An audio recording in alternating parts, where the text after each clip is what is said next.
Hello everyone, in this video I will show you and teach you how to fix and solve this problem on your YouTube. Just watch this video till the end. So let's start.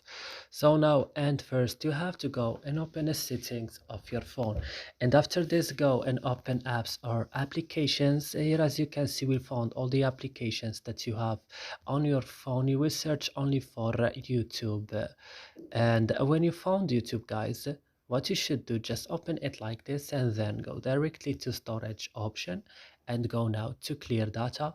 Also click on force stop here when you back, and then what's next is to go into Play Store and update your YouTube if it's not updated. So that's it. I hope this video is helpful for you. Don't forget to like and also subscribing in our channel, and see you in another video.